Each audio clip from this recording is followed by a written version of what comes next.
وہ دوائیں لکھ کے دیں کہ کمپنیاں آپ کو باہر کے ویزے دیں. وہ اپنی بیماری سستے میں ٹھیک کرنے کے لیے آئے.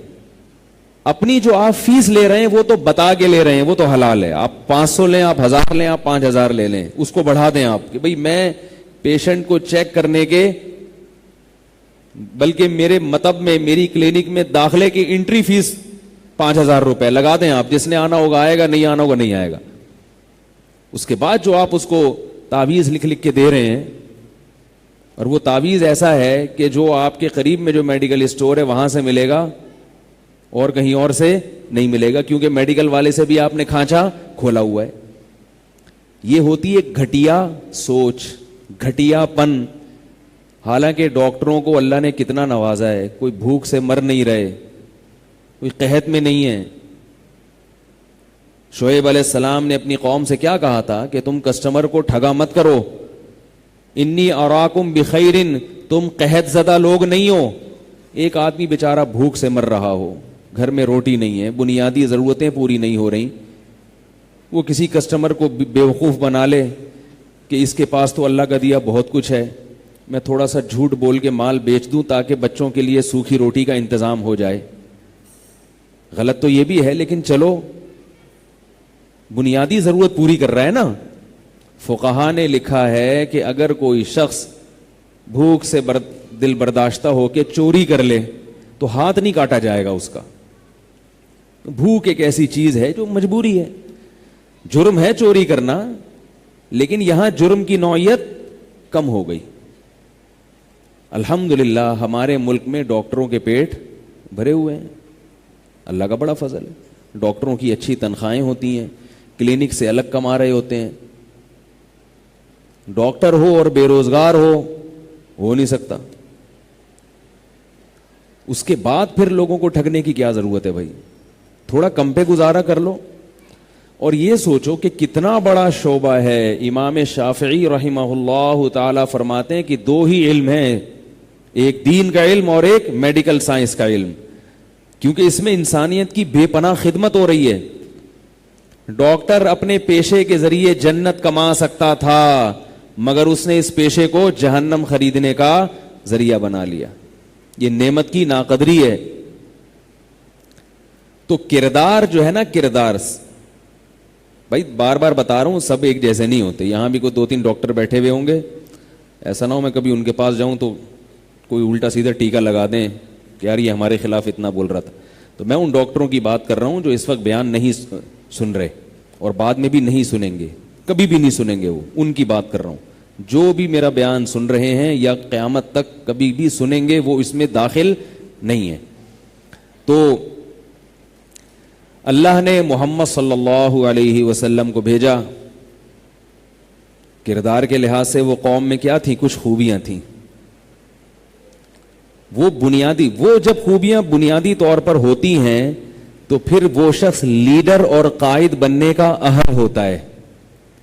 کیونکہ جو لیڈر بنتا ہے نا, قائد بنتا ہے, اس میں چند کوالٹیز کا ہونا بہت ضروری.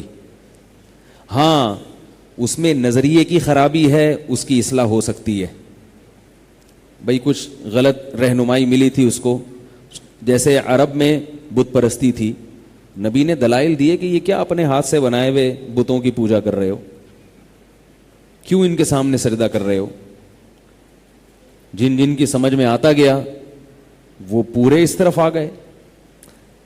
تو ان میں ایک خوبی یہ بھی تھی عربوں میں کہ وہ جھوٹ کو برا سمجھتے تھے. کیونکہ جو آدمی جھوٹ بولتا ہے تو آئندہ اس کی بات پر اعتماد ختم. کیا پتا کہ اب جو بول رہا ہے وہ صحیح ہے کہ نہیں ہے, کیا پتا چلے گا. عربوں کی زبان میں اس طرح فحش گوئی نہیں تھی. ہمارے ہاں آپ گالیاں دیکھ لیں آج کل, بات بات پہ گالی, بات بات پہ گالی, اتنی گندے گندے الفاظ. جب آپ کی زبان اتنی گندی ہو تو عمل کو گندا کرتے ہوئے پھر آپ کو گھن نہیں آئے گی. دیکھو جو گند کھا رہا ہے, اگر اس کے کپڑوں پہ گند لگا ہوا ہو, ایک آدمی گوں کھا رہا ہے تو کپڑوں پہ تھوڑا سا گوبر لگ گیا تو اس کو گھن آئے گی. آپ کہیں گوں کون کھاتا ہے؟ یہ جادو کرنے والے ہیں نا, یہ گوں کھاتے ہیں. دو جادوگروں میں بھائی گچی پکڑ کے رکھنا, بیان کہیں دائیں بائیں نہ ہو جائے. آپ بیٹھے ہوئے ہیں نا, جو ٹاپک چل رہا ہے نا اسی پہ میں بعض دفعہ واقعات کے ضمن میں بہت آگے نکل جاتا ہوں, تو پھر پیچھے مڑ کے دیکھتے ہیں تو پتہ ہی نہیں چلتا یہ ہم نے ٹن کہاں سے مارا ہے. تو دو عامل تھے, ان میں لڑائی ہو رہی تھی, تو وہ ایک دوسرے کو تانا دے رہے تھے کہ تو کتنا بڑا جادوگر ہے, کتنا بڑا عامل ہے, تو کیا کھاتا ہے. اس نے کہا میں 1 پاؤ گوبر کھاتا ہوں. اس نے کہا تو 1 پاؤ, میں ½ کلو کھا لیتا ہوں. یہ گند مند کھاتے ہیں الٹی سیدھی چیزیں. تو اب مجھے ایک بات بتاؤ, جو گوبر کھا رہا ہو اس کے کپڑوں پہ پیشاب کی چھینٹیں لگ جائیں تو اسے گھن آئے گی. تو اسی طرح جو زبان سے جھوٹ بول رہا ہو تو زبان اس نے کر دی گندی. تو اب عمل میں اگر اس کے برائی آئے گی, عمل اگر گندا ہوگا تو اسے گھن نہیں آئے گی, کیونکہ زبان کی حفاظت سب سے پہلے کی جاتی ہے. منہ میں نوالا پاک, بھنگی بھی منہ میں جب نوالا ڈالتا ہے نا تو صاف ستھرا کر کے ڈالتا ہے, ہاتھ دھو کے کھانا کھاتا ہے. بھنگی بھی انہی گندے ہاتھوں سے منہ کو خراب نہیں کرے گا کبھی بھی, کپڑے گندے کر دے گا, منہ کو خراب نہیں کرے گا. تو یہ کیسی بات ہے کہ آپ کے جسم سے جو گناہ صادر ہو رہے ہیں, منہ سے آپ گناہ کریں اور آپ یہ امید رکھیں کہ ہاتھوں کے گناہ پہ مجھے گھن آئے گی. ایسا نہیں ہے. جب آپ نے منہ سے گوبر کھانا شروع کر دیا تو اب چند دنوں میں آپ کو گوبر سے محبت ہو جائے گی. کپڑوں پہ گوبر, سڑک پہ گوبر آپ کو برا نہیں لگے گا. اس لیے نبی صلی اللہ علیہ وسلم نے ارشاد فرمایا کہ مسلمان سے زنا ہو سکتا ہے. یہ نہیں کہ زنا کرنا چاہیے, اس کی سزا بھی ہے بہت سخت. کبھی کبھار ایسا واقعات ہوئے ہیں, چوری کے بھی واقعات ہوئے ہیں, صحابہ میں بھی ہوئے ہیں. اکا دکا ایسے واقعات ہوئے ہیں کہ کسی صحابیہ سے چوری ہو گئی, اکا دکا ایسے واقعات ہوئے ہیں کسی سے زنا ہو گیا, پھر سزا بھی ملی. انہوں نے توبہ بھی کی ہے, آ کے اپنے آپ کو خود پیش کیا کہ ہم پہ سزا جاری کی جائے. یہ میں اس لیے کہتا ہوں کہ بعض لوگ کہتے ہیں یار جب ان سے ہو سکتا تھا گناہ تو ہم سے بھی تو ہو سکتا ہے. یہ نہ سمجھے ان سے اگر گناہ ہوا تو ان کی توبہ بھی بہت سختی. حضرت ماعز رضی اللہ تعالی عنہ شادی شدہ تھے, زنا ہو گیا, نبی کے پاس آئے, عرض کیا یا رسول اللہ مجھ سے زنا ہو گیا ہے, سزا جاری کریں, پاک صاف ہو کے جانا چاہتا ہوں اللہ کے پاس. نبی نے اپنے چہرے انور کو پھیر لیا. دوسری مجلس میں دوبارہ آئے, سزا جاری کریں, آپ نے اپنا چہرہ پھر لیا. یہ تو ہوتا ہے نا وقتی جذبات. ابھی سیروزہ لگا کر آئے ہیں تو بہت نیک بنے ہوئے ہیں, 3-4 دن کے بعد واپس ٹھنڈے. ہمارے تو ایسے ہی جذبات ہوتے ہیں نا, صحابہ کا ایسا نہیں تھا. نبی تو یہ دیکھ رہے ہیں نا کہ وقتی جذبات ہیں, کیا ہے یہ. پھر آئے, تیسری دفعہ آئے, پھر چوتھی دفعہ آئے, پھر نبی نے حکم دیا ان کو رجم کیا جائے. پھر صحابہ نے آپ کو رجم کیا. کیسی توبہ ہے. چلو وہ تو مرد تھے, حوصلہ ہے. جوہینہ قبیلے کی ایک خاتون آئی نبی صلی اللہ علیہ وسلم کے پاس. ان امرأة من جوہینہ اتت النبی صلی اللہ علیہ وسلم. جوہینہ قبیلے کی عورت آئی, عرض کیا یا رسول اللہ مجھ سے زنا ہو گیا ہے, مجھ پر حد جاری کریں, پاک صاف ہو کے جانا چاہتی ہوں, گناہ ہو گیا. مشہور واقعہ ہے, یہ بھی میرے موضوع کا حصہ نہیں ہے. تو نبی صلی اللہ علیہ وسلم نے ان سے بھی اعراض کیا. پھر آپ نے بتایا کہ تمہارے پیٹ میں حمل ہے. نبی نے یہ نہیں کہا تھا کہ حمل ہے تو اب ان کو اتنے عرصے تھانے میں رکھو ہیں بھائی, بھاگ نہ جائیں, چھوڑ دیا حمل ہے. وہ اگر نہ واپس آتی کوئی نہیں پوچھتا. بچہ جنا ہے تو بچہ لے کر آ گئی کہ اب تو بچہ جن دیا. اب مجھے اس سے پتہ چلتا ہے کہ نبی نے ان خاتون کو رجم کیوں نہیں کیا, تاکہ پیٹ میں بچہ ضائع نہ ہو جائے. آج حلال بچے کو ضائع کیا جاتا ہے, حلال بچہ. مائیں حمل ٹھہرنے کے بعد ثابت النسب بچہ, جس کا اللہ نے اس عورت کو ماں بنانا تھا, جس کی تربیت اس کے ہاتھوں کروانی تھی,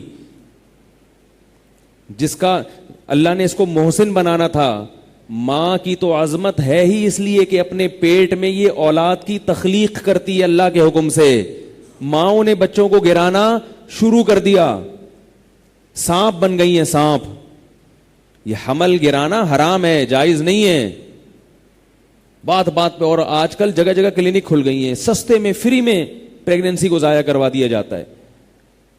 بھائی میں کہہ رہا ہوں کہ مذہب چھوڑ دو پھر, اگر نہیں سمجھ میں آ رہا ہے اسلام چھوڑ دو. کس نے کہا ہے مسلمان بن کے رہو بھائی؟ انگریزوں کے ہاں پریگننسی کو ضائع کیا جائے کوئی جرم نہیں ہے, ٹھیک ہے گورے بن جاؤ, چھوڑ دو اسلام کو. نہ ادھر کے ہیں نہ ادھر کے ہیں, پورے ویسے بن جاؤ نا, پھر پورے ویسے بن جاؤ. اور اگر اسلام کو فالو کرتے ہو تو پھر ایک دن کا حمل ضائع کرنا بھی حرام ہے, ایک دن کا بھی, جب تک کوئی معقول وجہ نہ ہو. اور معقول وجہ کیا ہے؟ ماں کی جان کو خطرہ ہو, اس کے علاوہ کوئی وجہ معقول نہیں ہے. یہ جو ہے نا کہ ابھی تو ایک بچہ چھوٹا ہے دوسرا ہو گیا, یہ آپ کی بنائی ہوئی ٹینشنیں ہیں. نہیں آ رہی میرا خیال ہے بات؟ یہ آپ کی اپنی لاجک ہے. اگر یہ غلط ہوتا تو اللہ کا سسٹم پھر خراب ہو گیا نا, سسٹم خراب ہو گیا. ماں جب بچے کو فیڈ کراتی ہے, پہلا بچہ ہوتا ہے تو فوراً پریگننسی ہوتی نہیں ہے, قدرت کا سسٹم ہے. اگر ہو گئی تو اس کا مطلب ہے سیٹ چل رہا ہے معاملہ. جاب کا شوق ہے خواتین کو, گھرداری کا شوق ہی ختم ہو گیا.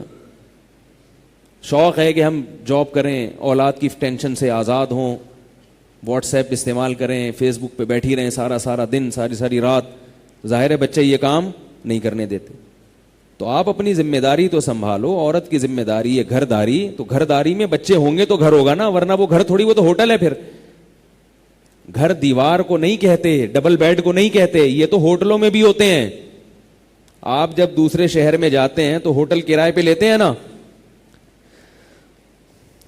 نہیں آ رہی یار کیا سن بھائی, جب کسی دوسرے شہر میں جاتے ہیں, اگر کوئی رشتہ دار وہاں نہ ہو رہنے کے لیے, تو کیا لیتے ہیں؟ ہوٹل لیتے ہیں نا کرائے پر. اس میں بھی ڈبل بیڈ ہوتا ہے, اس میں بھی آپ کو چائے پانی کا سب انتظام ہوتا ہے. تو وہ گھر ہے کیا؟ اور جو فحاشی والے لوگ ہیں جو زنا کرتے ہیں, وہ طوائفیں بھی مل جاتی ہیں ان کو وہاں پہ. تو کیا وہ کوئی طوائف ان کو مل جائے ان کی خواہش پوری کرنے کے لیے تو وہ ہوٹل گھر بن جائے گا؟ پولیس کو بلوائیں بھائی, فوراً 15 پہ فون کریں. یہ سمجھ میں نہیں آ رہا لوگوں کے یار, بلائیں تو پھر بولے نا ہاں یا نہ بولے. آ رہا ہے الحمدللہ. ابھی تو میں تو 15 پہ فون کرنے والا تھا. اتنی مثالیں دے دے کے بات سمجھا رہا ہوں, پھر بھی آپ مجھے ایسے دیکھتے ہیں جیسے میں ٹی وی میں آ رہا ہوں. چلو فیس بک پہ جو دیکھ رہے ہوں گے وہ تو ہاں نہ نہیں کر سکتے, وہ زیادہ کر رہے ہوتے ہیں ہاں یا نہ, کمنٹس آ رہے ہوتے ہیں. یہاں لوگ چپ بیٹھے ہوتے ہیں. تو کوئی, ہم جب سفر کر کے جاتے ہیں کہیں, کوئی ٹھہرتا ہے دوسرے ملک میں یا دوسرے شہر میں, ہوٹل کرائے پہ لے لیا 2 کمرے کا 1 کمرے کا, تو کیا وہ گھر ہوتا ہے؟ حالانکہ گھر سے زیادہ بعض دفعہ سہولتیں ہوتی ہیں اس لیے. حالانکہ وہاں عورت بھی ہے مرد بھی ہے جو فحاشی کے مرتکب ہوتے ہیں, پھر بھی وہ گھر نہیں ہے, اس میں گھر والا سکون نہیں ہوگا. کیوں؟ بچے نہیں ہیں, اور بچے ادھار لیے نہیں جا سکتے. باقی سب چیزیں ادھار مل جاتی ہیں آپ کو. ڈبل بیڈ آپ نے وہاں لے لیا بھائی, ڈبل, یہ آپ کا نہیں ہے بھائی, ٹھیک ہے بھائی رات گزارنی ہے, ڈبل بیڈ مل گیا, گرم پانی کا انتظام بھی ہو گیا. یہ سب چیزیں آپ کی اپنی نہیں ہیں. لیکن ہوٹلوں میں آپ کو بچے ادھار نہیں ملتے, اور اگر مل بھی جائیں تو آپ کو ان سے وہ محبت نہیں ہوگی. بوجھ سمجھو گے یار ان کو نکالو. بچے اپنے ہی اچھے لگتے ہیں. بچے, یہ جو لوگوں کے بچے ہوتے ہیں نا, آپ کو دیکھ کے لگ رہا ہوتا ہے یار اتنی ٹینشن, اتنے بچے کیسے پال رہے ہوں گے. یہ اس لیے لگ رہا ہوتا ہے کہ وہ آپ کے نہیں ہیں. اگر وہ آپ کے ہوتے تو آپ کہتے ماشاءاللہ. تبھی جس کے 12 بچے ہوں اس سے ایک بچہ بھی مانگ کے دیکھ لو, اگر نہیں دوں گا, مجھ سے مانگ کے دیکھو, دوبارہ 15 پہ فون کروں گا. ایک بھی نہیں دیتا آدمی, اتنی محبت ہوتی ہے. تو خواتین کو یہ بات سمجھائیں, جرم مت کریں, حمل ضائع مت کریں. یہ جو ہے نا کہ اتنا وقفہ اور اتنا وقفہ, ٹھیک ہے حمل روکا جا سکتا ہے, وقتی کسی مجبوری کی بیس پر روکا جا سکتا ہے.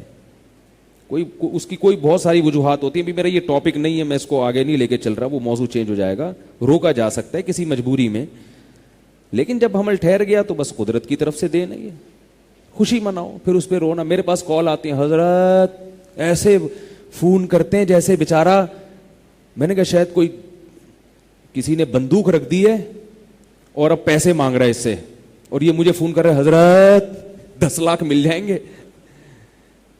میرا بچہ اغوا ہو گیا. حضرت ابھی ایک بچہ 2 سال کا ہے, زوجہ کو پریگنینسی ہو گئی ہے, حضرت کیا کوئی گنجائش ہے؟ حضرت میں پریشان, ایسے رو رہے ہوتے. میں کہتا ہوں ماشاءاللہ مبارک ہو بھائی, اللہ تعالیٰ آپ کو کی نسل بڑھا رہے ہیں, بڑھاپے میں آپ کے لیے انتظام ہو رہا ہے. وہ سمجھ رہے ہوتے تسلی دے گا. ماشاء اللہ بھائی خوشی. پہلے تو یہ جو لفظ خواتین استعمال کرتی ہیں امید سے ہے. امید اچھی چیزوں میں ہوتی ہے نا. اگر یہ پریگنینسی ہونا بری چیز ہوتی تو کہتی خوف سے ہے. امید کی اپوزٹ کیا ہوتی ہے؟ خوف. امید سے کا لفظ ہی بتا رہا ہے بھائی اچھی امیدیں اچھی چیزوں کی ہوتی ہیں, اچھی چیزوں کی ہوتی. دیکھو ہم اور آپ جو اتنے سارے پیدا ہو گئے یہاں پہ, کوئی ہم میں ایک بھی ایسا ہے جو کہتا ہے مجھے نہیں پیدا ہونا چاہیے تھا, ہے بھائی میں غلط پیدا ہو گیا. اگر ہماری پیدائش پہ ہمارے ابا اماں نے یہ تبصرہ کیا ہوتا کہ یہ کیا ہو گیا, ٹھیک ہے, ہمیں بڑے ہو کر پتا چلتا تو کتنا غصہ آتا. جیسے ہم یہ چاہتے ہیں کہ ہمارے دنیا میں آنے پہ مٹھائی بٹے, تو جو نئی نسل دنیا میں آ رہی ہے نا اس کا بھی حق ہے کہ ہم اس کی پیدائش پہ خوشی منائیں. اور پیدائش کی ابتدا تو جب پریگنینسی سے شروع ہوتی ہے نا تو وہیں سے خوشی منانا شروع کر دیں. بھائی مبارک مبارک ماشاء اللہ ماشاء اللہ. اس کے لیے اسی وقت سے دعائیں شروع, پیغمبر تو یہی کرتے تھے, اسی وقت سے دعائیں. ربی انی نذرت لک ما فی بطنی محررا فتقبل منی. اللہ فرما رہے ہیں اللہ نے آل عمران کو منتخب کیا. آل عمران جو نیک لوگ تھے اللہ نے ان کو اس کائنات میں سلیکٹ کیا ہے اپنے بندوں کی رہبری کے لیے. اللہ فرماتے ہیں اس وقت کو یاد کرو اذ قالت امرأۃ عمران, جب عمران کی بیوی نے کہا ربی انی نذرت لک ما فی بطنی محررا, اللہ مجھے حمل ہو گیا ہے, میں نے نیت کر لی ہے کہ اس بچے کو تیرے دین کی خدمت کے لیے وقف کر دوں گی. یہ نہیں کہا اللہ ہو گیا ہے, نہ ہوتا تو اچھا تھا, خرچے کہاں سے پوری کروں گی, پڑھائی بھی ہے. آخر لوگ کہتے ہیں ایکچولی صرف یہ پیدا ہی تھوڑی ہوتے ہیں, ایکچولی لنچ کا خرچہ, ان کے پیمپر ایک بچے کی ہگائی پہ اتنا خرچہ آ رہا ہے آج کل, کھلائی پہ کتنا آتا ہوگا, اس کو کھلانے کے الگ پیسے اور نکالنے کے الگ پیسے. او بھائی ٹھیک ہے خرچے آ رہے ہیں, مگر یہ خرچے اللہ دے بھی تو رہا ہے نا, غربت بھی تو ختم ہو رہی ہے. پہلے لوگوں کے پاس اتنا کچھ نہیں ہوتا تھا, اب اللہ کا شکر ہے رزق کی فراوانی پہلے سے کئی گنا بڑھ گئی. پہلے تو جس کے پاس پنکھا ہوتا تھا نا اس کو لوگ, موبائل دیکھ لیں, ہمیں یاد ہے جس کے پاس موبائل ہوا کرتا تھا وہ تمیز سے بات نہیں کرتا تھا سوائے اس شخص کے کہ اس کے پاس بھی موبائل ہو. کیسی فراوانی ہو رہی ہے, فراوانی ہو رہی ہے. اور حدیث میں بھی آتا ہے نبی صلی اللہ علیہ وسلم نے فرمایا قرب قیامت میں لوگ زکوٰۃ نکالیں گے مستحق نظر نہیں آئے گا, کس کو دیں. لوگ ہم سے پوچھتے ہیں حضرت کس کو دیں, کہتا ہوں بھائی جس کے پاس سونا ہو اس کو نہ دے. کہتے ہیں سونا تو سب کے پاس ہوتا ہے. میں کہتا ہوں جب سونا ہے تو وہ بیچ کے اپنی ضرورت پوری کرے نا. پریشان ہے لوگ, بھائی زکوٰۃ دیں. آج زکوٰۃ نکالنا مشکل نہیں ہے, مستحق تلاش کرنا بڑا مشکل کام ہے. پہلے زمانے میں زکوٰۃ نکالنا مشکل تھا, مستحق تو لاکھوں تھے. اب فراڈی ہیں, فراڈی. آپ سے زیادہ مالدار ہوگا اور چڈی بنیان میں گھوم رہا ہوگا اور آپ سے جناب وہ مانگ رہا ہوگا زکوٰۃ. بعد میں دو پتہ چلتا ہے بھائی اس کو تو مجھے دینی چاہیے تھی, اس کو تو مجھے دینی چاہیے تھی زکوٰۃ, اتنا پیسے والا آدمی ہے یہ. تو نبی صلی اللہ علیہ وسلم نے ان خاتون سے کیا فرمایا, ابھی تمہیں رجم کیا تو تمہارے پیٹ میں حمل, اس کا کیا قصور ہے بچے کا, وہ بھی ضائع ہو جائے گا. تو وہ دوبارہ آئی ہیں بچہ لے کے. آپ نے فرمایا ابھی یہ تمہارا محتاج ہے, ابھی تمہیں مار دیا تو اس کی پرورش کون کرے گا. تو جب وہ تقریباً 7 سال کا ہوا, روٹی کھانا شروع کی. 7 سال اس خاتون نے برداشت کیا, 7 سال, تقریباً 7 سال. اور روٹی کا ٹکڑا ہاتھ میں دے کے لائی ہیں کہ یا رسول اللہ, اب یہ خود کھانے لگائے, خود کھانے لگائے. اسی لیے کہتے ہیں 7 سال کا بچہ وہ صبی ممیز کہلاتا ہے, یعنی اس میں کچھ تمیز پیدا ہو جاتی ہے. اور اگر پیدا نہیں ہوئی تو یا تو وہ 7 سال کا نہیں ہے یا آپ ابھی 40 سال کے نہیں ہوئے, یعنی آپ کو اس کی تربیت کرنا نہیں آتی. تو وہ خود کھانا. پھر آپ صلی اللہ علیہ وسلم نے رجم کا حکم دیا.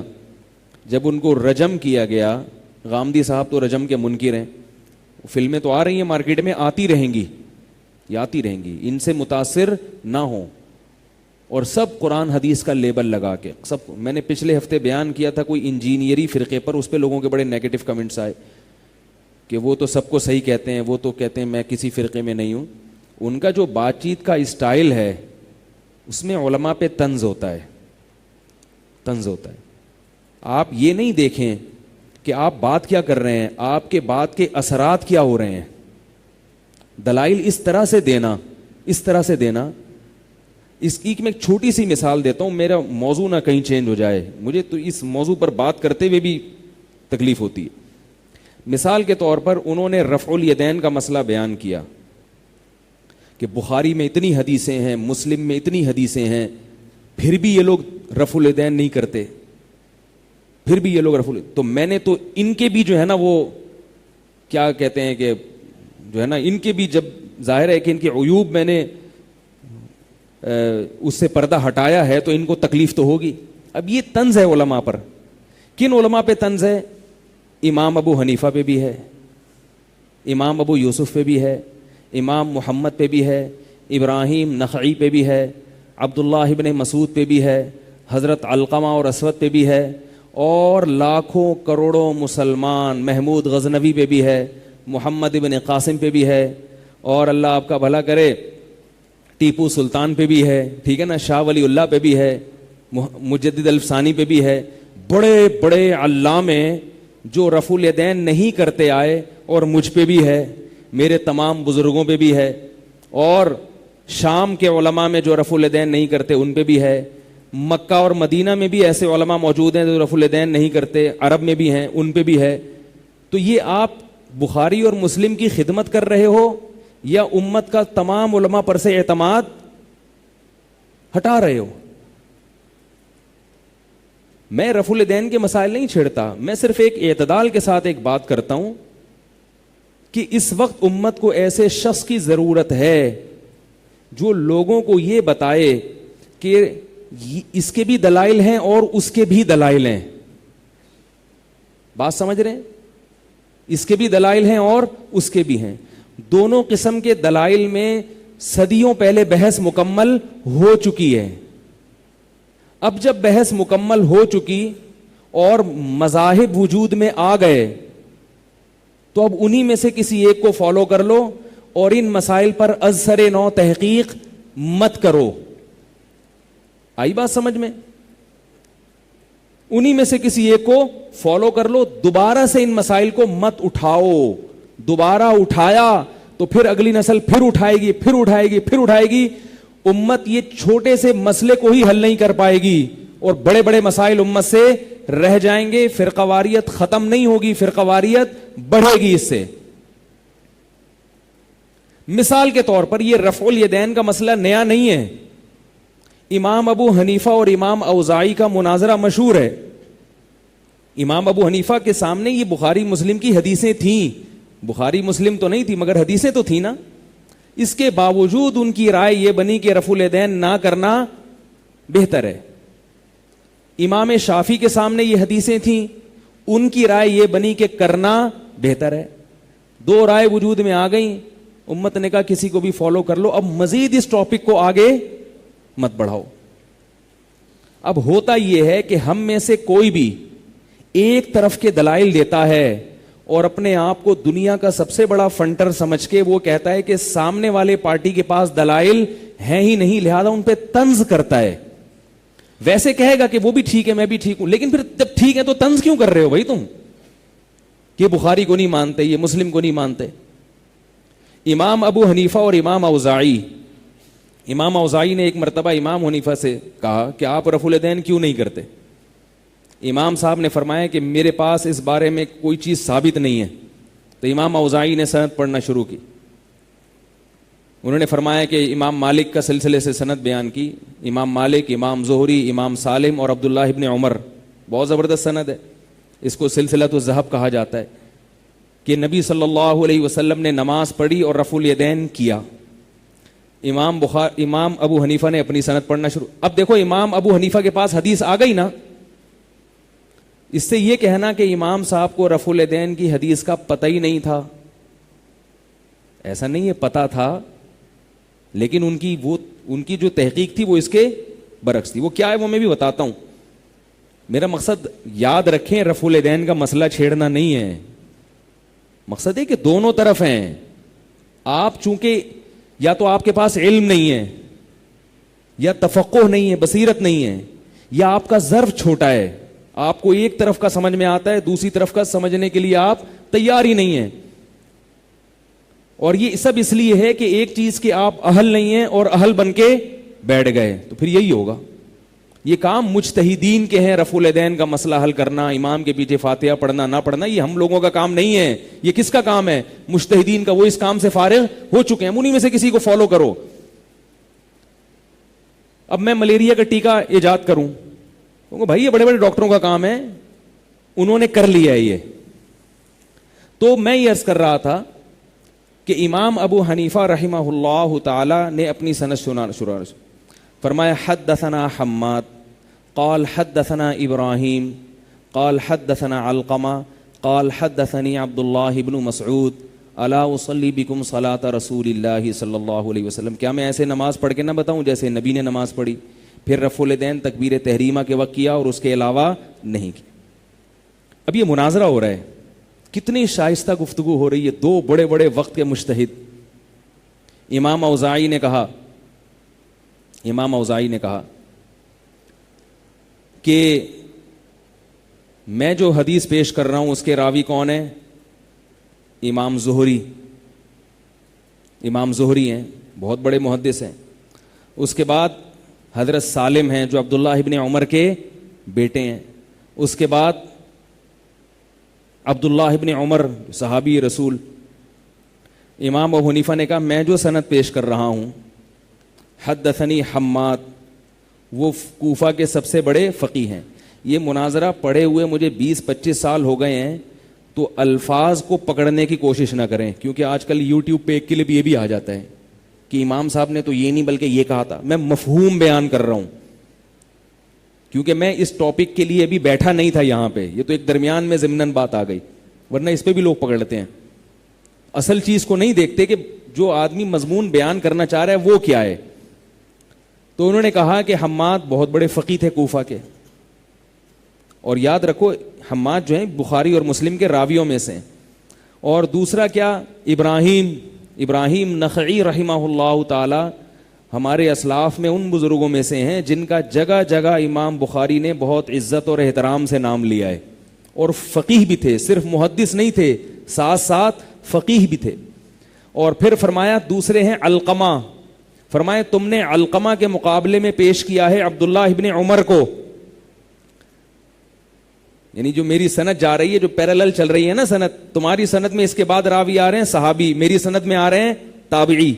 فرمایا کہ علقمہ صرف اس لیے عبداللہ بن عمر سے کمتر ہیں کہ صحابی نہیں ہیں, ورنہ علم میں ان سے کم نہیں ہے. وہ عبداللہ بن عمر کو صحابی ہونے کی فضیلت حاصل ہے, مگر یہ دعویٰ کرنا کہ وہ علقمہ سے علم میں زیادہ ہیں, یہ دعویٰ نہیں کیا جا سکتا. اور پھر آگے فرمایا اس کے بعد میری حدیث کے راویوں میں عبداللہ ابن مسعود, ان کے بارے میں فرمایا اما ابن مسعود فہو ابن مسعود. عبداللہ بن مسعود وہ تو عبداللہ ابن مسعود ہیں, ان کے بارے میں کیا کہوں. کیا مطلب؟ اب یہاں سمجھو کہ محدثین کے استدلال کا انداز کیا ہے. امام ابو حنیفہ حدیث کے راویوں میں یہ نہیں دیکھ رہے کہ محدث کون ہے, محدث تو دونوں طرف ہیں. وہ یہ دیکھ رہے ہیں کہ میں جو سند پیش کر رہا ہوں وہ محدث ہونے کے ساتھ ساتھ ان کا شمار فقہا میں ہوتا ہے, اور آپ جو راوی پیش کر رہے ہو ان کا شمار محدثین میں ہوتا ہے, فقہ میں ان کا شمار ان لوگوں سے زیادہ نہیں ہے جن کو میں نے پیش کیا. کیا مطلب؟ کہ حدیث کو سمجھنا یہ کام ہے فقہا کا. زیادہ اچھا کون سمجھا ہے؟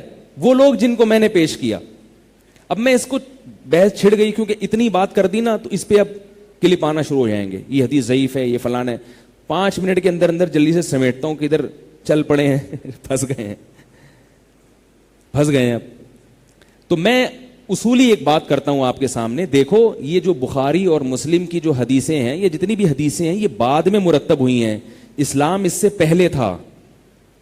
یہ جو ائمہ اربعہ ہیں نا, خاص طور پر امام ابو حنیفہ اور امام مالک, ان کا علم زیادہ تر مشاہدے پر مبنی ہے, مشاہدے پر, کیونکہ یہ وہ دور تھا جب تابعین اور تبع تابعین کی ایک جماعت زندہ تھی, تو یہ لوگ ان کو اپنی آنکھوں سے نماز پڑھتے ہوئے دیکھتے تھے.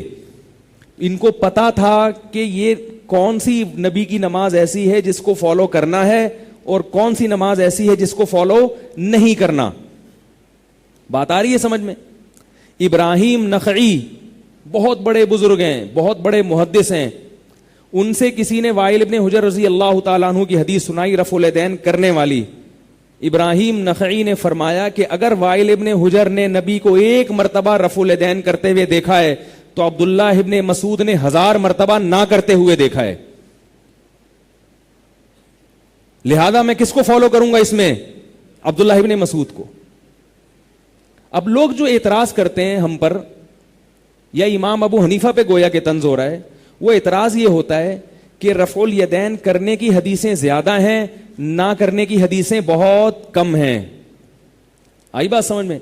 تو یاد رکھو, کرنے کی حدیثیں زیادہ اس لیے ہیں کہ جو چیز کی جاتی ہے اس کو بیان کیا جاتا ہے, جو چیز نہیں کی جاتی اس کو ہائی لائٹ نہیں کیا جاتا. نبی نے جب رفع الیدین کیا صحابی نے بیان کر دیا, جب نہیں کیا تو اس کا تذکرہ نہیں کیا. بات آ رہی ہے سمجھ میں؟ بھائی دیکھو, آپ کے گھر میں کوئی بندہ آیا, وہ جو کام کرے گا آپ وہ تو بیان کرو گے, جو نہیں کرے گا وہ تھوڑی بتاؤ گے آپ. میرے گھر میں ستار بھائی آئے تھے, انہوں نے چائے بھی پی تھی, میں نے ان سے دودھ کا پوچھا, انہوں نے دودھ بھی پیا, انہوں نے کھانا بھی کھایا, چلے گئے. یہ ہوتی ہے رپورٹ. اب آپ رپورٹ پیش, میرے گھر میں ستار بھائی آئے تھے, انہوں نے کپڑے بھی تبدیل نہیں کیے, انہوں نے بریانی بھی نہیں کھائی, پلاؤ بھی نہیں کھائی, کھچڑی بھی نہیں کھائی. بھائی لاکھوں چیزیں جو انہوں نے نہیں کھائیں. انہوں نے شربت بھی نہیں پیا, انہوں نے کولڈ ڈرنک بھی نہیں پی, انہوں نے پیپسی بھی نہیں پی, انہوں نے, بھائی یہ بتا دو کیا پیا؟ انہوں نے ڈیو پی, اس کا مطلب پیپسی نہیں پی, اس کا مطلب باقی بوتلیں نہیں پی. تو جو چیز نہیں کی جاتی اس کو راوی بیان نہیں کرتے. آئی بات سمجھ میں؟ اس لیے رفع الیدین کی جو حدیثیں تھیں وہ تو آ گئیں, نہ کرنے کی روایتوں کو صحابہ نے بیان نہیں کیا. اب سوال یہ پیدا ہوتا ہے کہ پھر امام ابو حنیفہ کو پتہ کیسے چلا کہ نہ کرنے کا عمل زیادہ ہے, کرنے کا عمل کم ہے؟ یہ پتہ کیسے چلا؟ اس کا قرینہ کیا ہے؟ اس کا قرینہ صحابہ کا عمل. صحابہ میں زیادہ تر صحابہ رفع الیدین کے بغیر نماز پڑھا کرتے تھے. میں اس موضوع پر بہت لمبا جاؤں گا نا تو پھر وہی بحث, گل ویلے دی تے پھل موسم دا. امام بخاری کے شاگرد ہیں امام ترمذی. امام ترمذی مذاہب کو نقل کرنے میں بہت محتاط سمجھے جاتے ہیں. امام ترمذی نے رفع الیدین کی حدیث ذکر کی اور اس کے نیچے لکھا وَبِهِ يَقُولُ بَعْضُ أَهْلِ الْعِلْمِ مِنْ أَصْحَابِ النَّبِيِّ صلی اللہ علیہ وسلم. یہی مذہب ہے بعض اہل علم کا صحابہ میں. کیا مذہب؟ رفع الیدین کرنا. آئی بات سمجھ میں؟ نیچے حدیث لکھی ہے رفع الیدین نہ کرنے کی. نیچے کون سی حدیث لکھی ہے رفع الیدین نہ کرنے کی؟ نہ کرنے کے نیچے لکھا ہے, خود جا کے ترمذی میں دیکھ لیں, نہ کرنے کے نیچے لکھا ہے وَبِهِ يَقُولُ غَيْرُ وَاحِدٍ مِّنْ أَهْلِ الْعِلْمِ مِنْ أَصْحَابِ النَّبِيِّ صلی اللہ علیہ وسلم. یہی مذہب تھا بہت سارے صحابہ کا اہل علم میں. یہ کون کہہ رہا ہے؟ امام بخاری کے شاگرد. ان الفاظ سے پتہ چلتا ہے کہ رفع الیدین کرنے کا مذہب امام ترمذی کی نظر میں تھوڑے صحابہ کا تھا, اور نہ کرنے کا مذہب بولو بھائی زیادہ. صاحب اس پر فوراً کوئی اشکال کر سکتا ہے کہ بھائی پہلا اشکال تو لوگ یہ کریں گے کہ ہم نے نبی کا کلمہ پڑھا ہے, صحابہ کا نہیں پڑھا, ہمیں حکم ہے نبی کی حدیث کو فالو کریں, صحابہ کو فالو نہیں کریں. تو اس کا جواب فوراً دے دیا کریں, ہم نے تو نبی کا پڑھا تھا, صحابہ نے کس کا کلمہ پڑھا تھا؟ ہے بھائی, آپ حدیث کی ایسی تشریح کرو جس سے صحابہ اور نبی کا تضاد ختم ہو جائے, یہ بہتر ہے. یہ ایسی تشریح کرو جس سے آپ تو نبی کے ساتھ کھڑے اور صحابہ کو آپ نبی سے سائڈ ہٹا دیں کہ ان کو نہیں پتا تھا ہم لوگ کو بتائے. آ رہی ہے بات سمجھ میں؟ تو صحابہ میں جو امام اس پہ اور بہت سارے دلائل ہیں, میرا موضوع نہیں ہے یہ, موضوع نہیں ہے, میں تو صرف ایک اشارے دے رہا ہوں اور میں کرنے والوں پہ طنز نہیں کر رہا. انہوں نے روایتوں, انہوں نے کہا بعض صحابہ کرتے تھے نا, اور روایات بھی ہیں تو بس ٹھیک ہے. انہوں نے نہ کرنے والی روایت کو بیان جواز پہ محمول کر دیا کہ بھئی نہ کرنا بھی جائز ہے, اس لیے صحابہ نہیں کرتے تھے. ہم کہتے تھے کہ نہیں, امام حنیفہ کی رائے یہ کہ نبی صلی اللہ علیہ وسلم کی اکثر نماز وہ رفع الیدین کے بغیر تھی. ابتدائی دور میں آپ صلی اللہ علیہ وسلم نے رفع الیدین بہت زیادہ کیا ہے, لیکن یہ کیونکہ کثرت رفع الیدین خشوع و خضوع کے منافی ہے, بار بار ہاتھ اٹھانا پڑتا ہے, تو اس لیے آپ صلی اللہ علیہ وسلم نے اس میں کمی کی. اس کی سب سے مضبوط دلیل سنن نسائی کی صحیح حدیث ہے کہ نبی نے 2 سجدوں کے درمیان بھی رفع الیدین کیا ہے اور پھر اس کو ترک کیا ہے آپ صلی اللہ علیہ وسلم نے. تو امام صاحب کہتے ہیں جیسے اس کو ترک کر دیا تو باقی میں بھی ترک کر دیا, تو کیا ہو گیا اس میں؟ یہ ان کی رائے ہے. اب اس پہ کہنا کہ یہ لوگ بخاری کو نہیں مانتے, مسلم کو نہیں مانتے, حدیثوں کو نہیں مانتے, تو یہ سوائے امت میں پھوٹ ڈالنے کے اور کچھ بھی نہیں ہو رہا. بہت مضبوط ان کے دلائل ہیں. تو امام ترمذی کیا کہتے ہیں, صحابہ میں اکثریت نہیں کرتی تھی. اب نہیں کرنا یہ اس کی علامت ہے کہ رسول اللہ صلی اللہ علیہ وسلم کا رفع الیدین نہ کرنے کا عمل زیادہ تھا, کرنے کا عمل کم تھا. ہاں میں اس پر اشکال کر رہا تھا, بعض لوگ یہ اشکال کر سکتے ہیں کہ بھائی ہم نے کلمہ کس کا پڑھا ہے, نبی کا, صحابہ کا نہیں. تو اس کا جواب ہے کہ صحابہ نے کس کا کلمہ پڑھا تھا ہے بھائی. دوسرا اشکال یہ کر سکتے ہیں کہ جو صحابہ رفع الیدین نہیں کرتے تھے ہو سکتا ہے ان کو رفع الیدین کی حدیثیں معلوم نہ ہو. تو یہ اس لیے غلط ہے کہ امام ترمذی یہ نہیں کہہ رہے وہ بھی یقول غیر واحد من اصحاب النبی, یہی مذہب ہے بہت سارے صحابہ کا, یہ نہیں کہہ رہے وہ بھی یقول غیر واحد من اہل العلم من اصحاب النبی. صحابہ میں جو علماء تھے ان میں بہت سوں کا یہ مذہب ہے. تو کیا علماء کو نبی کی نماز نہیں پتہ ہوگی جو صبح شام نبی جو نماز پڑھ رہے ہیں رفع الیدین سے پڑھ رہے ہیں کہ بغیر رفع الیدین کے پڑھ رہے ہیں؟ کیا صحابہ کو یہ علم نہیں ہوگا؟ کیوں بھائی؟ دوسری بات یہ کہ نبی صلی اللہ علیہ وسلم کی وفات جہاں ہوئی ہے اس شہر کا نام کیا ہے؟ بولو نا, مدینہ. اس شہر کا نام کیا ہے؟ مدینہ. اور اس وقت نہ بخاری تھی نہ مسلم تھی. اس وقت حدیث یہ نہیں تھی حدثنی فلان قال حدثنی فلان, مجھ سے یہ کہا فلاں راوی نے, نبی نے یہ فرمایا. اس وقت جس نے نبی کی نماز دیکھنی ہے مسجد نبوی میں جا کے دیکھ لے, جیسے پڑھ رہے ہیں ویسے پڑھنا شروع کر دے. صلو کما رأیتمونی اصلی, نبی نے اہل مدینہ سے فرمایا جیسے میں نماز پڑھتا ہوں پڑھو. تو نبی کی جب موت واقع ہوئی ہے تو ہم دیکھتے ہیں کہ مسجد نبوی میں کیسی نماز پڑھی جا رہی تھی اس وقت اور مدینہ میں کیسی پڑھی جا رہی تھی. اس کی گواہی امام مالک نے دی ہے. المدونۃ الکبریٰ میں امام مالک کے شاگرد ہیں قاسم, جو سب سے مستند روایت سمجھی جاتی ہے. امام قاسم کہتے ہیں کہ میں نے امام مالک سے رفع الیدین کے بارے میں پوچھا, امام مالک نے فرمایا کہ میں نے اہل مدینہ کو رفع الیدین کرتا ہوا نہیں پایا. نہیں آ رہی نا؟ تو وہ مدینہ جہاں نبی کی موت واقع ہوئی وہاں تابعین, صحابہ کہ جو شاگرد تھے نا وہ تابعین, وہ رفع الیدین نہیں کر رہے تھے. تو اس سے بھی استدلال کیا گیا ہے کہ بھئی یہ تو بخاری مسلم تو تھی نہیں, یہ تو فالو کر رہے تھے, سینہ بسینہ دیکھ رہے تھے. دوسرا علم کا سب سے بڑا مرکز تھا اس وقت کوفہ. کیوں مرکز تھا یہ بھی بتا دوں, اس لیے کہ آخری خلیفہ حضرت علی جو دار الخلافہ ہوا کرتا ہے, آپ کو پتہ ہے علم کا مرکز ہوتا ہے. جیسے ایک زمانے میں بغداد تھا, تو حضرت علی جب ہجرت کر کے گئے ہیں کوفہ, 1400 صاحب علم صحابہ بڑے بڑے علامے وہ حضرت علی کے ساتھ کہاں چلے گئے؟ کوفہ میں. اور وہاں عبداللہ ابن مسعود جیسے فقیہ پہلے سے موجود تھے.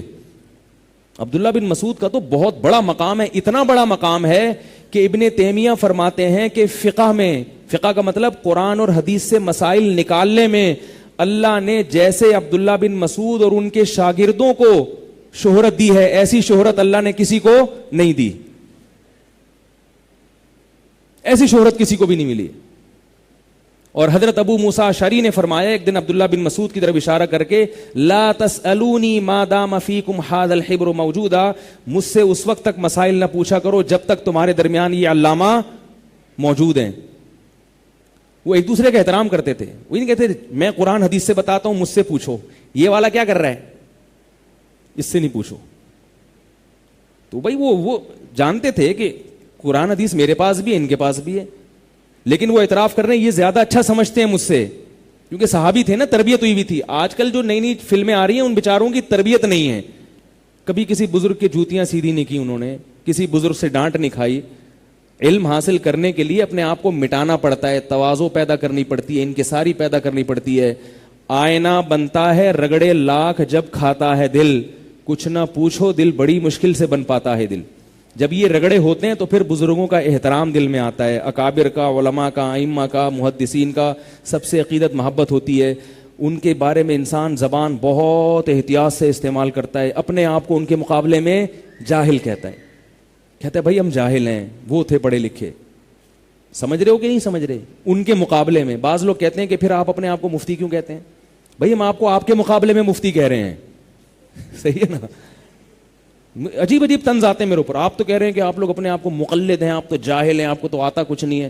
کچھ نہیں آتا مجتہدین کے مقابلے میں, آپ کے مقابلے میں اللہ کا شکر ہے بہت کچھ آتا ہے. آپ کو تو اتنا بھی نہیں آتا کہ کیسے بزرگوں کا احترام ہوتا ہے, کیسے ادب ہوتا ہے, کیسے تمیز ہوتی ہے. ہاں ٹھیک ہے, ہم بہتوں کے مقابلے میں نالائق ہیں, ہم یہ نہیں کہتے. تو دوسرا علمی مرکز کیا تھا؟ کوفہ تھا. اب کوفہ میں عبداللہ ابن مسعود گئے ہیں, حضرت علی گئے ہیں. کوفہ کے بارے میں اہل کوفہ کا اجماع تھا کہ وہ رفع الیدین نہیں کرتے تھے. مصنف ابن ابی شیبہ کی روایت ہے, کانا اصحاب علی وابن مسعود لا يرفعون ایدیہم فی الصلاۃ. حضرت علی کے شاگرد اور عبداللہ بن مسعود کے شاگرد رفع الیدین نہیں کرتے تھے. البتہ حضرت علی سے بعض موقع پر احیاناً ثابت بھی ہے, تو ہم بھی کہتے ہیں اگر کوئی کبھی کر لے تو کوئی حرج نہیں ہے, اس میں کچھ بھی نہیں ہوگا, کوئی ناجائز تھوڑی کہتے ہیں ہم. افضل کیا ہے کہ عام طور پہ جو آپ کی نماز ہونی چاہیے وہ رفع الیدین کے بغیر. یہ امام ابو حنیفہ کی رائے ہے, اور اسی رائے کو امت کے ایک بہت بڑے طبقے نے فالو کیا ہے. اور وہ کہتے ہیں یہ قرآن کے اس قریب بھی ہے کہ اس میں خشوع زیادہ ہے. آپ دیکھیں جو لوگ بار بار کر رہے ہو تو بار بار ہاتھ ہلا رہے ہوتے ہیں, تو وہ کہتے ہیں بھائی اسکنو, نماز میں سکون پیدا کرو. لیکن اس کے باوجود امام شافعی بھی ہمارے لیے قابل احترام ہے. انہوں نے روایات کو دیکھا, حدیث کے ظاہر کو دیکھا, کوئی اگر اس کو فالو کرتا ہے سبحان اللہ. صحابہ کرام میں اگر اکثر صحابہ امام ترمذی کی شہادت کے مطابق رفع الیدین نہیں کرتے تھے تو بہت سے کرتے بھی تو تھے نا, تو ان کو بھی تو ہم تھوڑی مسلمانوں کی فہرست سے نکال سکتے ہیں. تو اس لیے ہمارے بزرگوں نے ایک بڑی پیاری بات کہی ہے کہ اللہ تعالیٰ نے کو جو ہے نا, اللہ تعالیٰ کو اپنے نبی کی ہر ادا اتنی اچھی لگی کہ اللہ نے کسی نہ کسی شکل میں وہ ادا قیامت تک کے لیے محفوظ کر دی ہے. تو یہ والی بھی محفوظ کر دی, وہ والی بھی محفوظ. لیکن یہ جو بیچ والی ہے کہ یہ والا ادھر والے کو اور وہ والا ادھر والے پہ طنز مارے, کیونکہ یہ طنز کیے جا رہے ہیں, طنز مارے جا رہے ہیں. یہ بخاری کو نہیں مانتے, یہ مسلم کو نہیں مانتے, یہ فلاں کو نہیں مانتے, یہ یوں کو نہیں مانتے. تو اہل کوفہ بھی نہیں کرتے تھے. تو یہ دو بڑے بڑے علمی مرکز تھے. اگر یہ نہیں کر رہے تو اس کے نہ کرنے کو بھی دلیل سمجھا گیا ہے کہ بھئی نبی صلی اللہ علیہ وسلم کا زیادہ تر عمل یہ تھا. باقی وہ میں نے وجہ بتا دی کہ رفع الیدین کی حدیثیں. اچھا ایک آخری بات, ترمذی کی جو حدیث ہے عبداللہ بن مسعود کی رفع الیدین نہ کرنے والی, اس کو بھی یہ لوگ کہتے ہیں ضعیف ہے, اور عبداللہ ابن مبارک کے حوالے دیتے ہیں. عوام کے پاس کامل علم نہیں ہوتا, عوام کو مغالطے میں ڈالنا بہت آسان ہے. حقیقت یہ ہے کہ عبداللہ ابن مسعود سے ترمذی میں دو روایتیں ہیں. ایک روایت میں آتا ہے کہ نبی نے ایسے نماز پڑھی اور صرف تکبیر تحریمہ میں رفع الیدین کیا. ایک روایت میں آتا ہے کہ عبداللہ بن مسعود کہتے ہیں میں وہ نماز پڑھ کے بتاؤں جو نبی نے پڑھی, اور اس میں بھی آتا ہے صرف پہلی میں رفع الیدین کیا. تو عبداللہ بن مبارک نے پہلی والی حدیث کو ضعیف کہا ہے, دوسری والی کو نہیں کہا. تو اب لوگ مغالطے میں آ جاتے ہیں, علم نہیں ہوتا یا بیچارے کنفیوز ہوتے ہیں, اجتہاد تو ہے نہیں نا, تو وہ عبداللہ بن مبارک کا مقولہ پہلے والے کے بجائے دوسرے پہ فٹ کر دیتے ہیں. دوسری حدیث کو تو امام ترمذی نے خود صحیح کہا ہے, ایک نسخے میں حسن صحیح کہا ہے, ایک نسخے میں حسن کہا ہے. تو اس لیے کہہ رہا ہوں کہ پبلک کا کام نہیں ہے ان بکھیڑوں میں پڑے. لوگ کہتے ہیں میں خود تحقیق کروں گا رفع الیدین کی, تو کرو نا آپ تحقیق. ایک ترمذی کی حدیث کی تحقیق کرو کہ یہ صحیح ہے یا نہیں, اسی میں 1 مہینہ چاہیے آپ کو. اتنی مغالطیں اس میں, وہ ایک نسخہ اٹھا کے لے آئے گا, ایک دوسرا نسخہ. ہمارے ایک دوست نے ترمذی کی حدیث پہ مناظرہ شروع کر دیا کسی سے. دوست کا دعویٰ تھا یہ صحیح ہے, ان حضرات کا دعویٰ تھا یہ ضعیف ہے. 1 مہینے وہ مناظرہ چلتا رہا ہے. میرے دماغ بھی کھاتا رہا. میں نے کہا اللہ کے بندے مجھے کچھ اور کرنے دے. وہ نسخے قدیم قاف میم کے نسخے اٹھا کے لے آئے. کیا لکھا ہے بھائی ان بحثوں میں؟ چھوڑو سب. ایک بات تھی, امام ابو حنیفہ کی رائے بن گئی, امام شافعی کی اس کے خلاف ہو گئی, رائے وجود میں آ گئی, کتابوں میں لکھ لی گئی, علماء نے فتویٰ دے دیا, بھائی ان میں سے کسی ایک کو فالو کر لو, سب کو صحیح سمجھو, آگے بڑھو, اب کوئی دوسرا کام کرو, اب شادیاں کرو, اب بچے پیدا کرو, کوئی مسئلہ نہیں ہے. تبھی یہ شادیاں نہ کرنے کا وبال ہے. جن لوگوں کی 2-2 3 ہوتی نا, وہ اتنے بکھیڑوں میں پڑے ہوتے. ایک بیوی والا جو ہے نا, سارے یہ مسائل وہ پیدا کرتا ہے, اس کو کوئی ٹینشن نہیں ہوتی. بچے بھی ہو گئے, بچے اسکول بھی چلے گئے, اب وہ آئے گا یار وہ گرین والے کیا کہہ رہے ہیں, ٹھیک ہے یار رف اللہ, وہ تم لوگ نے جو حدیث پیش کی وہ ضعیف ہے, وہ انجینئر صاحب نے تو کہا وہ صحیح ہے, اس نے تو اتنے دلائل دیے, اب آپ اس کے خلاف. اس لیے میں کہتا ہوں کہ اپنے آپ کو کسی اچھے کام میں لگاؤ گے, بچے پیدا ہوں گے تو آپ میرے پاس آؤ گے, حضرت کچھ بتاؤ یار, پیدا تو ہو گئے, کوئی ختنے سینٹر بتا دو کہاں ختنے کرواؤں, ٹھیک ہے نا. حضرت وہ بھاگ گئی گھر سے, حضرت یہ مسئلہ ہو گیا. وہ پھر ان بکھیڑوں میں پڑتا ہی نہیں ہے. پھر وہ اولاد کی تربیت, اس کو میں عالم بناؤں, اس کو واعظ بناؤں, مفتی بناؤں, اس کو انجینئر بناؤں, اس کو ان چکروں میں. جیسے آپ اگر دنیا میں جائیں گے نا, ایک ہال سے باہر نکلیں گے تو آپ کو ان سے بڑے بڑے اختلافات نظر آئیں گے. لوگ اللہ کے وجود ہی کے منکر ہیں. انگریز کہتا ہے تو رفع الیدین کی کر, رفع الیدین کے بغیر کر, میں نماز ہی نہیں مانتا. ٹھیک. انگریز کیا کہتا ہے, یہ نماز کہاں سے نکالی, انجوائے کرو لائف, کوئی کیا وضو کر رہے ہو, استنجا 1 گھنٹہ بیٹھ کے استنجے میں لگا دے ہو, لوٹے لے کے گھوم رہے ہو تم لوگ, کیا ہے ترقی نہیں کر سکتے. انگریز تو ان باتوں پہ اعتراض کرتا ہے. لبرل لوگ جو ہے نا, ان کو تو استنجے پہ بھی وہ غصہ آتا ہے, یہ کیا ہے, کھڑے کھڑے پینٹ زپ کھولو, پیشاب کرو, نکلو یہاں سے. یہ کیا مولویوں نے بنایا ہوا ہے, وہ بیٹھو لیٹرین میں جانے کی دعا, لیٹرین سے نکلنے کی دعا ہے بھائی. وہاں بیٹھو, پھر 2 لوٹے پورے چھینٹے نہ پڑ جائیں. انگریز جو ہے نا ان باتوں پہ ہنس رہا ہے. تو ہم نے انگریز کو یہ سمجھانا ہے کہ بھائی جانے کی بھی دعا ہوتی ہے کیونکہ اسلام تہذیب سکھاتا ہے, بھائی واش روم بھی تمیز سے جاؤ. یہ کیا ہے, میں ایک دفعہ کسی دوسرے ملک میں تھا, ملک کا نام نہیں بتاؤں گا آپ کو, وہ اس ملک کی توہین ہو جائے گی. تو میں نے دیکھا کہ وہ ایک جہاز, نئی فلائٹ آئی ہے, کچھ گورے اترے. میں پہلی مرتبہ یہ منظر میں نے دیکھا تھا. کچھ گورے اترے, لائن سے کھڑے ہوئے ہیں. گورے اترتے ہی نا وہ سوٹ ٹائی میں تھے, بریف کیس ان کے ہاتھ میں, اور وہ یعنی عام جہاز نہیں تھا جو مسافروں والا جہاز ہوتا ہے, کوئی حکومتی اہلکار ہوں گے. رن وے پہ ہی اتر گئے وہ, پتہ نہیں رن وے پہ کیوں اترے, کیا حکمتی واللہ عالم. تو وہ اتر کے سارے نیچے اترے, اور میں نے دیکھا لائن سے کھڑے ہوئے ہیں بالکل جیسے. میں غور سے دیکھ رہا ہوں ایئرپورٹ کی جالیوں سے کہ یار یہ کوئی ان کی عبادت ہے کہ ایئرپورٹ پہ اترتے ہی ہم نے سب نے کیا کرنا ہے, لائن سے کھڑے ہونا ہے. لائن سے شاید کوئی عبادت کا ان کا طریقہ ہو, کوئی غیر مذہب کیوں, یا یہ کوئی سیکیورٹی کے لوگ ہیں, کیا ہے. میں بہت دیر سے, کافی دیر دیکھ رہا ہوں یہ ہو کیا رہا ہے. میں نے ساتھ والے, میں نے کہا یہ کیا کہہ رہے ہیں, پیشاب کر رہے ہیں. میں نے کہا یہ کیا کر رہے ہیں, سب پیشاب کر رہے ہیں کھڑے ہو کر, لائن سے کھڑے ہوئے کندھے سے, جیسے نماز میں ہوتے ہیں نا باجماعت, اور زبیں کھول کے. وہ تو شکر ہے قریب نہیں تھے, شکر ہے قریب نہیں تھے, سب دھار لگا کے. تو بھائی اب اسلام اتنی تو تمیز سکھائے گا نہیں, کیا کر رہے ہو اللہ کے بندو. تو ہمیں تو دنیا کو تہذیب سکھانی ہے, گھریلو نظام کو صحیح کرنا ہے. ہم اگر ابھی ان چکروں میں پڑیں گے تو اس لیے سب کے پاس قرآن و حدیث ہے.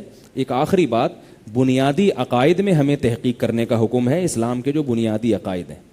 اسی طرح جو بالکل اجماعی باتیں, بدعت ہے, کونڈے مونڈے ہو گئے, اور یہ جو ہم جس طرح سے اپنی طرف سے جو ہم نبی کی یاد مناتے ہیں اور اس میں بہت زیادہ غلو کرتے ہیں, اور جس کا کوئی بھی اس کا دنیا میں قائل رہا ہی نہیں ہے, تو ایسی چیزوں میں ہمیں شریعت حکم دیتی ہے کہ بھئی تحقیق کر کے حقیقت تک پہنچو. باقی جو فروعی مسائل ہیں جو مجتہدین میں اختلافی ہیں, اس میں عوام کو تحقیق کی اجازت نہیں ہے. یہ نہیں کہ عوام کو ثواب ملے گا, اجازت نہیں ہے, آپ اس کے اہل نہیں ہیں. اور یہ قرآن سے ثابت ہے. قرآن میں جو آتا ہے نا کہ ہم نے قرآن و حدیث کو آسان کر دیا, تو قرآن سے مراد ہے نصیحت کے لیے آسان کر دیا, فقہی مسائل کے لیے آسان کر دیا, ایسا قرآن میں کہیں نہیں ہے. اس کے لیے الگ آیتیں ہیں. اس سے پتہ چلتا ہے کہ مسائل کا استنباط, فروعی مسائل, اس میں قرآن بہت مشکل ہے. اب اس کے دلائل کیا ہیں یہ کسی اور وقت میں دوں گا, وہ بہت مشکل بنایا ہے, تبھی اس کے لیے فقہاء ہیں, مجتہدین ہیں, وہ عام آدمی کا کام نہیں ہے. یہ بھی سب قرآن ہی سے ثابت ہیں یہ باتیں جو میں کر رہا ہوں. اللہ تعالیٰ ہم سب کو, یہ بھی ہے نا دعا کے بعد میں 1-2 منٹ کی بات کروں گا تاکہ وہ جو موضوع میں جلدی سے کمپلیٹ کر دوں. تو جن لوگوں نے بیٹھنا ہوگا بیٹھیں, جنہوں نے جانا ہوگا جائیں. تو دعا کے بعد ریکارڈ کریں, جو میرا موضوع میں لے کے چلا تھا اس کو 2 منٹ کے اندر اندر انشاءاللہ کمپلیٹ کر کے پھر اگلے ہفتے اس کو شروع کریں گے. اللہ تعالیٰ سمجھنے کی, عمل کی توفیق عطا فرمائے.